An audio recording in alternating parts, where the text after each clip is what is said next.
Muchas gracias, señora presidenta. Bueno, ya sabemos que aquí en el plenario vamos a tener situaciones al inicio, ¿verdad?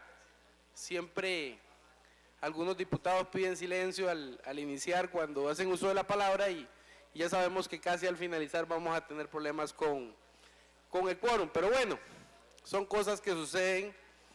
Les decía que es un placer poder conversar algunos minutos con ustedes, precisamente en el marco de esta reforma importante de la que estamos discutiendo, que tiene que ver con esa adición a un inciso D al artículo 2 de la ley 8957, llamada o que se intitula Creación de un bono para segunda vivienda familiar que autoriza el subsidio del bono familiar en primera y en segunda edificación. Nos parece importante este proyecto porque definitivamente viene a resolver el asunto de la copropiedad y que estas personas que están en copropiedad puedan ser sujetos y recibir del Sistema Financiero Nacional para la Vivienda el subsidio del bono familiar de vivienda, ya sea para construir, reparar la existente, gravando solamente su derecho, sin perder el consentimiento de la aceptación de otros copropietarios. En ese sentido, pues nosotros nos alegramos mucho porque para nadie es un secreto que en Costa Rica tenemos problemas en la tenencia de la tierra y en el acceso de la gente a la vivienda. Y en mi querida provincia, Punta Arenas, yo siempre, cuando hablo de Punta Arenas, sinceramente me da envidia que los diputados de Limón siempre se han puesto de acuerdo y hablan de Punta Arenas, de Limón con tanta vehemencia. Y creo que en el caso de Punta Arenas, los diputados de mi provincia tenemos que hacer lo mismo, definitivamente, golpear la mesa por el tema de Punta Arenas. Y en Punta Arenas hay graves problemas, serios problemas con la tenencia de la tierra, serios problemas con el acceso de las personas a la vivienda, y aquí me recuerdo los muchos casos que venimos atendiendo desde mi despacho de gente humilde, de gente que no se le ha resuelto, y estoy hablando de algunos proyectos de vivienda que están en la Gran Chacarita. Estoy hablando de Manuel, estoy hablando de Valle Verde, esos dos lugares, y también estoy hablando de la zona sur-sur, donde hay una situación muy grave con la tenencia de la tierra. Y cuando uno se va a este tipo de situaciones, recuerda algunos hechos violentos, porque precisamente esas personas por lo que optan es por invadir, precisamente porque no tienen esa posibilidad de acceder a vivienda digna y no tienen la posibilidad también de los recursos económicos para poder hacerse de una vivienda digna. Y sí, en el caso de Valle Verde, estamos esperando la solución de este gobierno, hemos hecho ingentes esfuerzos porque el Ministerio de la Vivienda, porque el IMAS atienda a estas personas que desde hace mucho están realizando gestiones para poder tener su vivienda. Inclusive, muchos de ellos no piden ni las casas, lo que piden es precisamente tener el terrenito para construir su vivienda. Y lamentablemente no han tenido respuesta. Y sí, cuando hablamos de tenencia de la tierra, cuando hablamos de acceso a la vivienda, también tenemos que recordar de una ley que va en esa misma línea. Personas que están en peligro de ser desalojados, algunos ya violentamente. Precisamente estamos hablando de la ley Tecocos, una ley que ha venido siendo consensuada con diversos diputados, porque estamos claros y entendemos que en este plenario las cosas suceden cuando todos nos ponemos de acuerdo. Y aquí quiero hacer un paréntesis, compañeros diputados y diputadas, a mí me duele mucho, me duele sinceramente mucho ver algunos actos que no colaboran en nada para el buen ambiente que debe tener este plenario. Y estoy mencionando de algunas intervenciones que me parece que sobrepasan el ambiente que debe prevalecer en este plenario. Intervenciones que son irrespetuosas, y yo lo digo con todo cariño para todas las fracciones. Al costarricense definitivamente ese tipo de cosas no le gustan, y además el ambiente en este plenario no debe ser ese, no debe ser el ambiente caldeado donde se botan cosas, se tiran cosas y nos pegamos gritos. Creo que aquí lo que prevalece es poder discutir con tranquilidad y con inteligencia y debatir los temas en los que no estemos de acuerdo.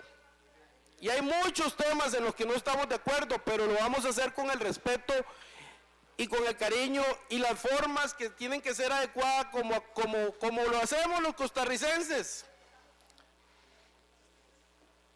Y yo hago ese llamado, sinceramente, señora presidenta, y también hago el llamado a que nosotros los diputados y diputadas podamos discutir abiertamente, sin tapujos, pero sin faltarnos el respeto. Yo creo que no pueden suceder más situaciones como esas, y me parece que también yo hago el llamado a que podamos dirigir los debates, y en el momento en que algún compañero, así como lo establece el reglamento de la Asamblea Legislativa, se extralimite en los calificativos, usted, señora presidenta, llame la atención. Yo creo, y hago ese paréntesis porque sí comentaba con algunos diputados que me parece que en eso coincido con ellos, que no podemos llevar este plenario hasta esas situaciones y demeritar el trabajo de la Asamblea Legislativa, porque para nadie es un secreto que tenemos poca credibilidad ante los costarricenses. Debemos hacer un gran esfuerzo para levantar la percepción de la ciudadanía sobre este plenario. Esa es una excitativa que estoy haciendo, una solicitud muy respetuosa, con mucho cariño a todos los diputados y diputadas. Y sí, les mencionaba, estábamos hablando del asunto de la tierra y estábamos mencionando de la ley Tecocos. Vean, si hay una ley que ha sido más consensuada, si existe una ley que se han tomado en cuenta todos los sectores, ha sido la ley Tecocos. Y todavía continuamos, porque en el Frente Amplio tenemos vocación de diálogo, tenemos vocación de sentarnos a hablar, de conversar, y por eso todavía siguen las conversaciones. Y quiero en este espacio felicitar al diputado presidente, don Henry Mora, porque ha hecho una gran labor en ese grupo que se reúne todos los miércoles para hablar sobre la ley Tecocos. Y por supuesto que tengo que felicitar al diputado Juan Marín por sus aportes, por el conocimiento que tiene en los asuntos municipales. Aquí nosotros no vamos a escatimar elogios para las personas que están colaborando. Y a los costarricenses les decimos, aquí las leyes pasan siempre que todos nos ponemos de acuerdo, siempre que nosotros nos sentamos a dialogar, y no podemos definitivamente tener un ambiente hostil. Yo creo que es necesario hacer ese llamado. Y por supuesto que cuando uno habla de tierras, cuando habla de acceso a la vivienda, cuando habla de este tipo de cosas, tiene que irse al asunto, y disculpen si soy tan insistente en este tema, tiene que conversar un poco sobre el asunto de los territorios indígenas, de la ley que tenemos en este país y que no ha sido cumplida. Es extrañísimo cómo las leyes sí se aplican para unos sí y para otros no. Yo lamento mucho, y desde el Frente Amplio estoy seguro que todos los compañeros lamentamos las situaciones que se han sucedido en territorio indígena. Y yo también lamento cuando este asunto se trata con tintes político-electorales. Yo hago un llamado a que no llevemos la discusión y el conflicto de Salitre por esa vía. El llevar ese conflicto por la vía político-electoral definitivamente no va a traer nada bueno. Estamos de acuerdo que hay personas que han obtenido tierras de buena fe en el territorio de Salitre. En eso estamos de acuerdo. Y por supuesto que estamos de acuerdo que las personas que obtuvieron tierras de buena fe tienen que ser indemnizados. Por supuesto que sí. Pero también somos vehementes en el sentido de que a nuestros pueblos originarios la ley nunca los ha cobijado y han sido abandonados y han sido maltratados, y esta Asamblea Legislativa en su momento también lo hizo, no los atendió, los sacaron, como dicen ellos, y vuelvo a repetir, nos sacaron de las patas de la Asamblea Legislativa. Bueno, esta institución y todos los entes del Estado han sido parte del problema, porque no han resuelto un asunto de la tenencia de la tierra de la manera que tenían que resolverla. Y yo quiero decir acá, y quiero manifestar que este diputado ha estado en territorio indígena sin necesidad de una invitación del gobierno de la República.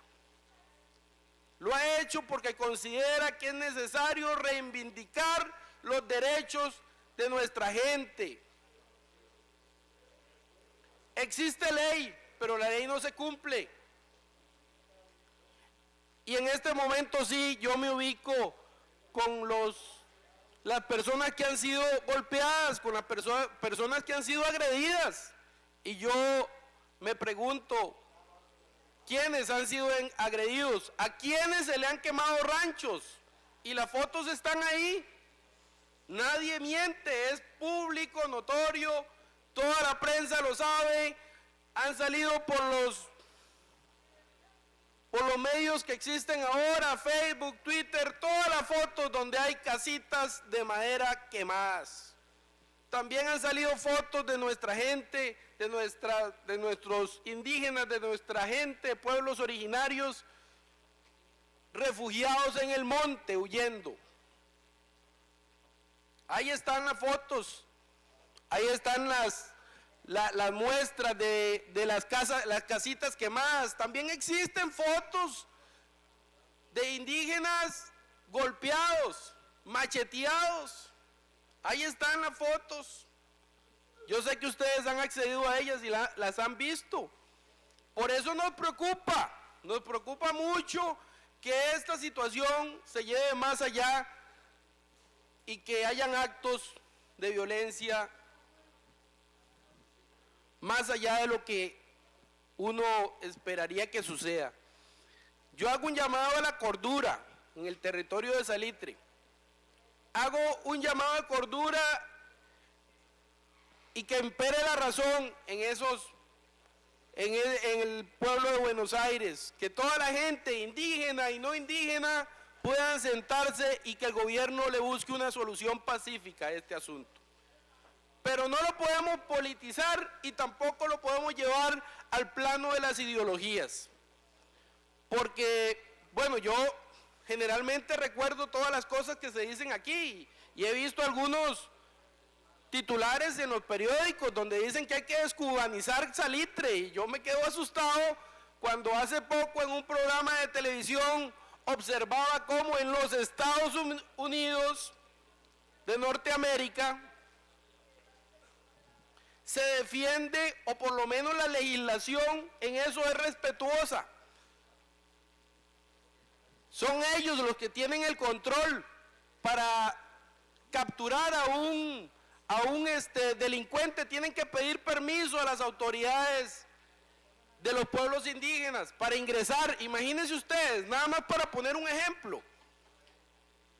Y si vamos a ir con el asunto de los miedos, del socialismo y del comunismo, yo aquí lo digo que los Estados Unidos de Norteamérica es el pueblo por excelencia y el que siempre ha defendido el capitalismo, llámese como se llame, porque a mí no me gusta poner etiquetas.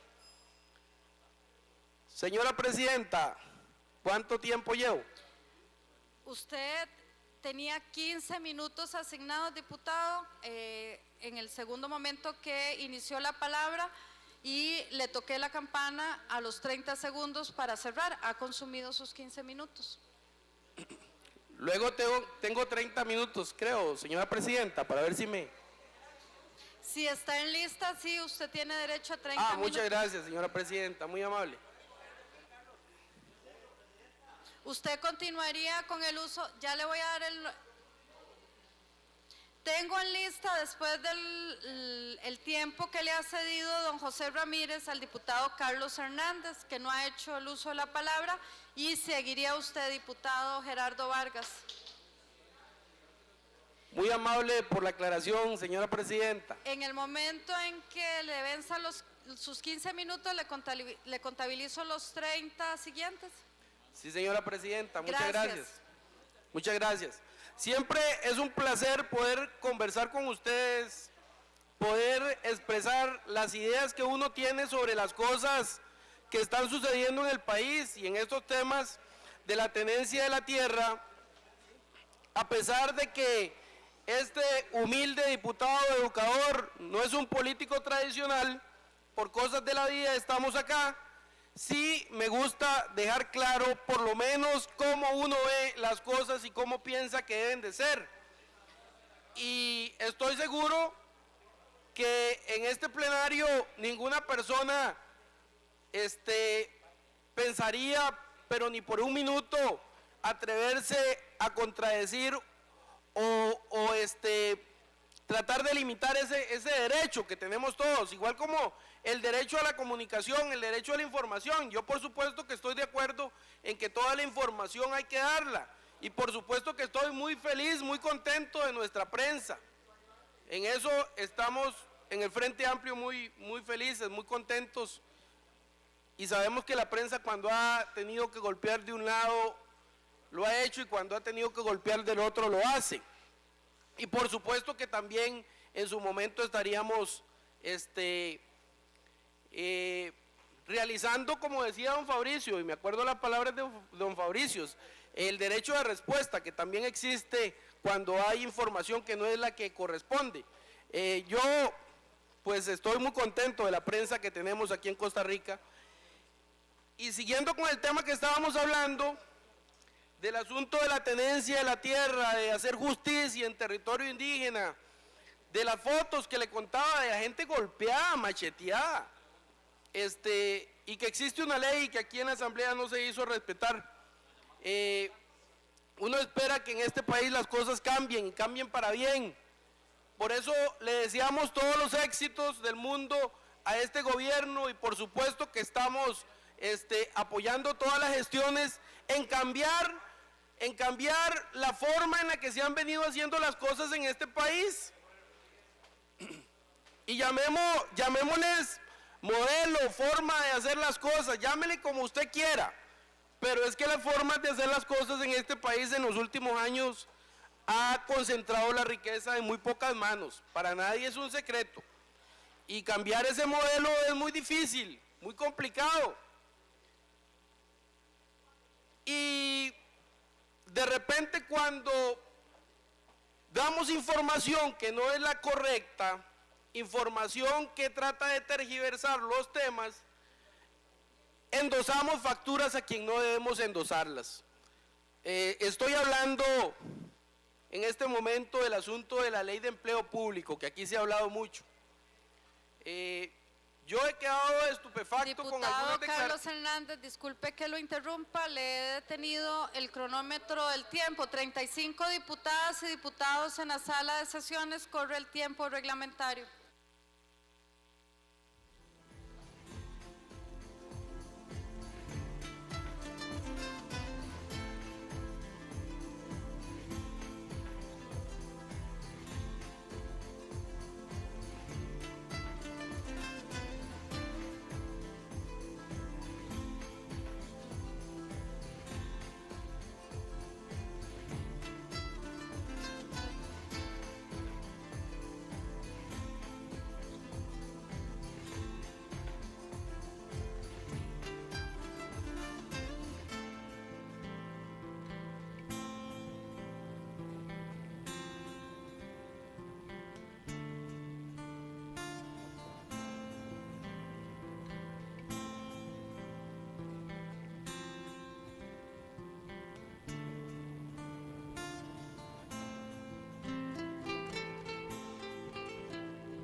40 diputadas y diputados en la sala de sesiones. Diputado Carlos Hernández, ¿puede usted continuar?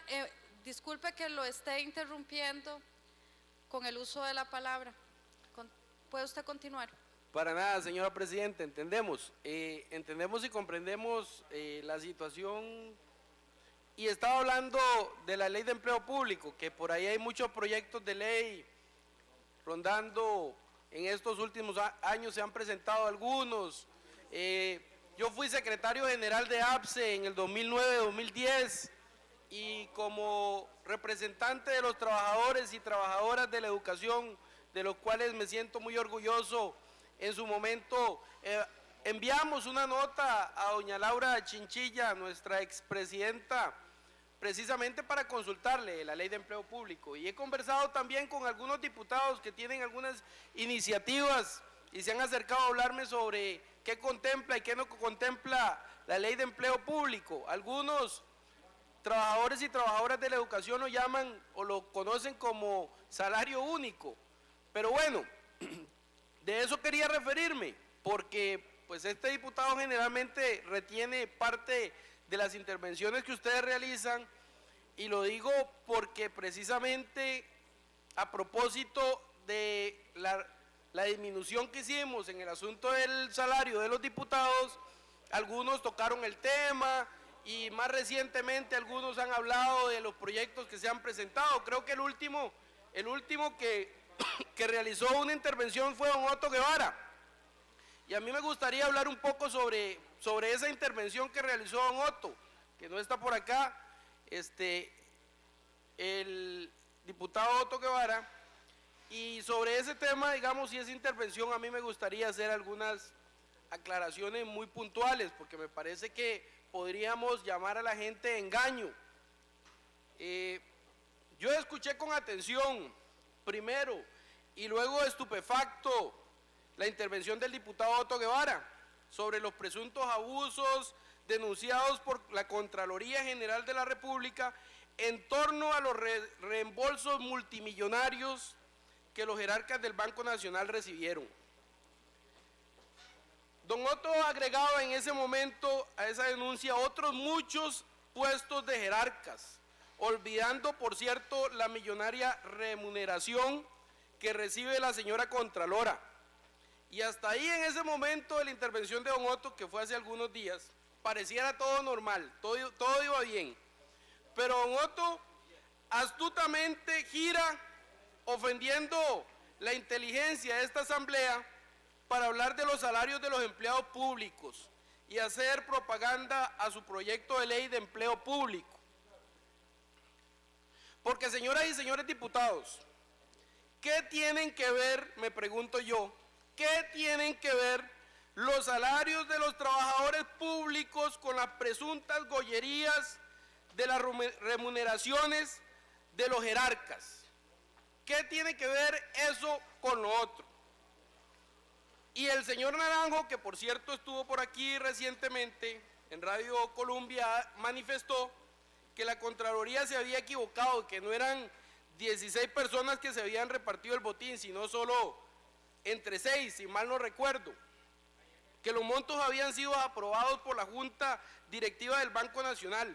Y entonces aquí viene la otra pregunta: ¿no es acaso la Junta Directiva nombrada por los gobiernos de turno entre los allegados políticos de los grandes partidos de los ricos de este país? ¿Cómo se nombran? ¿No son ellos que los nombran? ¿No son esos puestos de confianza? Me pregunto yo. ¿No fungen en realidad estas instancias y sus gerentes como los patrones de los trabajadores de esas instituciones? Y entonces aquí vemos la trampa, porque se trata de enredar a la opinión pública y a nosotros, amalgamando a los representantes patronales con los trabajadores de a pie, con los trabajadores humildes.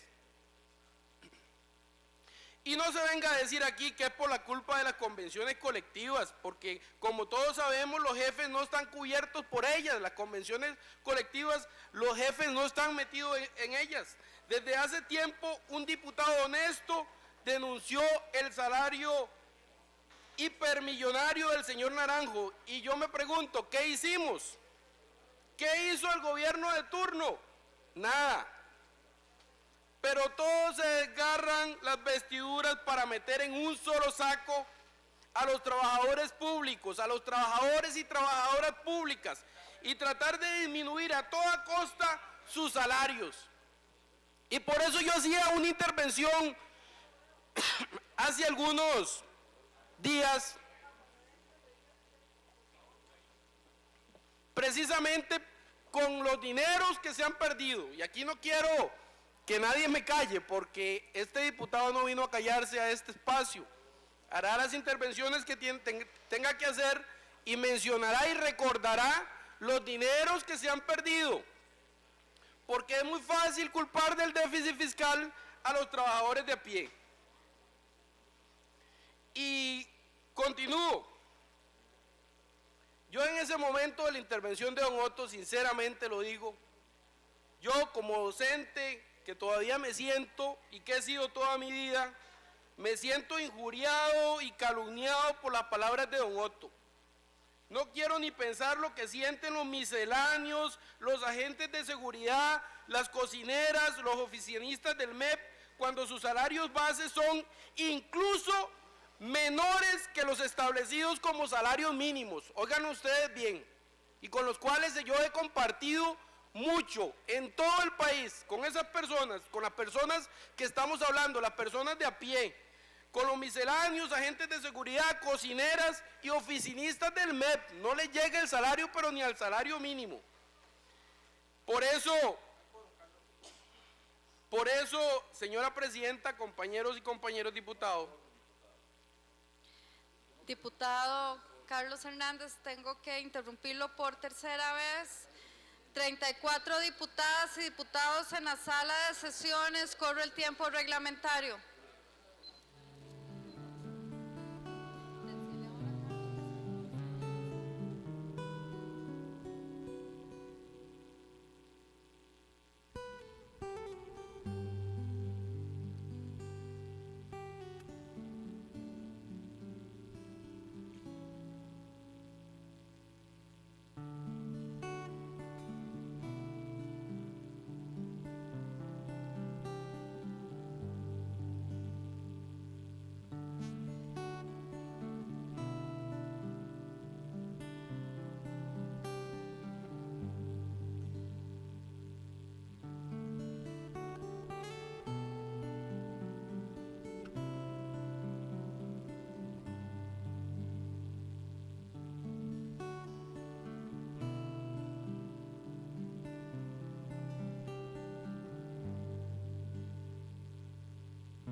...38 diputadas y diputados. ¿Puede continuar, diputado Carlos Hernández?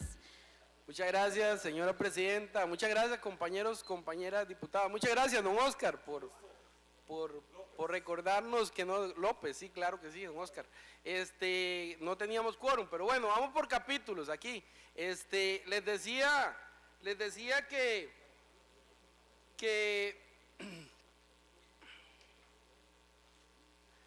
les recordaba sobre los empleados que no se les paga ni el salario mínimo. ¿verdad? Esos trabajadores de a pie, que hacemos esa mezcla extraña, yo no sé por qué se llegó a ese punto en esa intervención, y por eso yo le digo a don Otto con todo respeto y cariño que el proyecto de ley que tiene pretende disminuir los salarios de los trabajadores, porque en esta sociedad, llámese como se llame, porque ahora los costarricenses no se asustan con los términos que algunos quieren asustarlos, podríamos calificarla de neoliberal si quieren. El peso de la crisis económica se hace recaer sobre el pueblo trabajador, cuando curiosamente son las grandes empresas financieras las que provocan la crisis, aunadas a la evasión fiscal de las empresas privadas. Tratar de tapar con un dedo la realidad, don Otto, no es fácil. Salir aquí con el coeficiente de Gini y echarle la culpa a los trabajadores públicos de la desigualdad social en Costa Rica es osado y yo diría irresponsable. La desigualdad social ha aumentado de manera perversa porque unos pocos ricachones se reparten a manos llenas las ganancias de sus empresas y tienen a la clase trabajadora privada en condiciones de miseria, porque miserables son los sueldos que reciben. Y aquí yo quiero recordar algunos datos del Estado de la Nación, donde nos dicen que hay 102.380, un 6.7 de la fuerza laboral, que no se le reconoce un solo derecho laboral en este país. Y también tenemos 395.295, un 32,3, que no recibe salario mínimo. Y un 65%, don Óscar López, a propósito de don Óscar López, de personas con discapacidad está fuera de la fuerza de trabajo. Imagínense ustedes qué ingratitud que hemos venido cometiendo en este país, llámese como se llame. Y cambiar ese modelo no es fácil. Cambiar ese modelo para cualquier gobierno es complicado y es difícil. Y nosotros esperamos realmente desde el Frente Amplio que este gobierno del PAC haga la diferencia. Y no solo los diputados del Frente Amplio y diputadas del Frente Amplio estamos esperando eso. Toda la ciudadanía está esperando que hagan las cosas diferentes como se han venido haciendo. Y de verdad lo hacemos, lo estamos esperando. Estamos esperando cambios sustanciales. Y por supuesto que sabemos que no es fácil, la tarea no es definitivamente fácil. Por eso, don Otto, usted se abalanza contra los trabajadores públicos, no solo con sus discursos, sino redactando proyectos de ley y acciones de inconstitucionalidad contra los trabajadores del MEP y del Ministerio de Trabajo. No solo quiere rebajarles el salario, sino que quiere eliminar el instrumento legal garantizado por el Código de Trabajo y los organismos internacionales para que los sindicatos defiendan sus derechos. Es decir, hacer mesa gallega. Por eso no nos dejemos engañar, costarricenses, diputados, diputadas. Los sindicatos muchas veces han denunciado esas gollerías de los jerarcas y ponemos oídos sordos.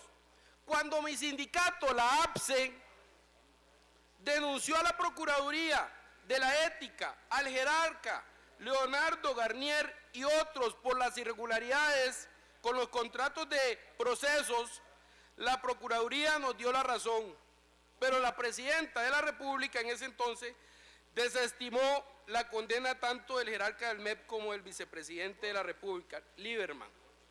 Y nada pasó. Es así, compañeros y compañeras diputadas, que... Diputado Carlos Hernández, 35 diputados y diputados en la sala de sesiones. Corre el tiempo reglamentario.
38 diputadas y diputados. Diputado Carlos Hernández, ¿puede usted continuar? Muchas gracias, compañera presidenta. Amigos diputados, amigas diputadas, de todas maneras estamos seguros que los costarricenses, algunos nos siguen por los medios y están pendientes de esta intervención, como lo hacía también mi estimable diputado Óscar López, que nos preguntaba de cuánto era el porcentaje de las personas desempleadas con discapacidad. Es que, de ahí, para usar un término tico, al perro flaco se le pegan las pulgas, ¿verdad? Y entonces es muy fácil venir a culpar a la gente de a pie, la gente humilde, y venir a decir que ellos son los culpables del déficit fiscal. Y como sabemos, de ahí, los que no reclaman, no obtienen que sus derechos se cumplan, como el caso de los amigos de los pueblos originarios, y por supuesto que los amigos con discapacidad. Y las mujeres jefas de hogar, que hoy mencionaba doña Carla Prendas, que son las más golpeadas por el asunto del desempleo. Sí, claro que sí. Y precisamente para terminar, a mí me gustaría hablarles sobre esas denuncias que se hicieron con los dineros que se repartieron del Banco Nacional de Costa Rica, el periodo 2006 al 2012. El Partido Frente Amplio pidió la información y pues nos dimos cuenta que en ese periodo, por concepto de bono de productividad, se cancelaron un total de 1.454.503.176 colones con 20 céntimos. Ese fue el primer hallazgo. El segundo hallazgo es que el número de personas que recibieron ese beneficio, ya para dar números concretos, fueron 36 personas. Y el tercer hallazgo es que los montos recibidos oscilan entre un máximo de 110.833.138 colones con 45 céntimos y el monto más bajo fue de 4.510.091 colones con 45 céntimos. Durante el periodo de un total de 10 personas recibieron más del 50% del total del monto por este concepto, y esas personas son don Juan Carlos Corrales con 110 millones, voy a redondearlos, Bernardo José Alfaro con 107 millones, y ahí viene para abajo Rigoberto Alpizar con 83 millones, Fernando Naranjo con 82 millones, Guillermo Enrique Hayden con 75 millones, y ahí vienen para abajo esos montos hasta llegar a la cifra inferior que les mencionaba. Así que venir aquí a tratar de, como dicen en Cartago, enchilatar el asunto. En Cartago dicen enchilatar o embarrear la cancha, y decir que los trabajadores de a pie son los causantes, y entonces sí, en este espacio tenemos que aprobar una ley para disminuir sus salarios y tenemos que entrarle a las convenciones colectivas. Es muy fácil, eso es muy fácil. No son ellos los responsables, no son esas personas las que tienen que pagar los desaciertos de los últimos gobiernos, y por eso la esperanza está cifrada. Los empleados públicos en general, los trabajadores y trabajadoras de la educación, los trabajadores y trabajadoras de la salud, están esperando un cambio. Por supuesto que reconocemos que algunas cosas se podrían de repente revisar, pero eso es de discusión, pero no podemos venir aquí a culpar a los trabajadores públicos y trabajadoras públicas de la crisis. Y por eso en alguna intervención lo que yo planteaba era precisamente los montos multimillonarios, que esas frases o esos números uno no los puede pero ni pronunciar, porque es mucha plata la que se ha perdido. Y yo lamento que a algunos diputados no les guste escucharlo, pero hay que aprender a escuchar. Yo he estado pacientemente escuchando cuando algunos diputados pues no están de acuerdo, y los escucho con toda la tranquilidad, y les escucho con mucha tranquilidad y además de atención y respeto, y me acerco también a conversar con esos diputados cuando me parece que alguna cosa que se dijo no es la correcta. Por eso yo insto, para terminar, señora presidenta, y me voy a reservar el tiempo que me falte, a este plenario a tener un clima de tranquilidad y de armonía, precisamente porque aquí no existe un héroe que pueda definitivamente con solo su intervención sacar adelante proyectos. Si todos los diputados y todas las diputadas no nos ponemos de acuerdo, con solo uno que se le ocurra no facilitar las cosas, sabemos que existen los mecanismos para que en este plenario todas las cosas se traben. Eso lo sabemos muy bien, los costarricenses lo saben muy bien, y por eso yo hago un llamado para finalizar, que sobre este tema escuchemos siempre con tranquilidad, con respeto, ¿verdad? Que discutamos. Yo no puedo estar de acuerdo con algunas tesis de algunos diputados, pero por eso no tengo por qué botar el lapicero, ni tengo por qué tratarlo de manera inadecuada. Muchas gracias, señora presidenta, en esta intervención un poco por episodio.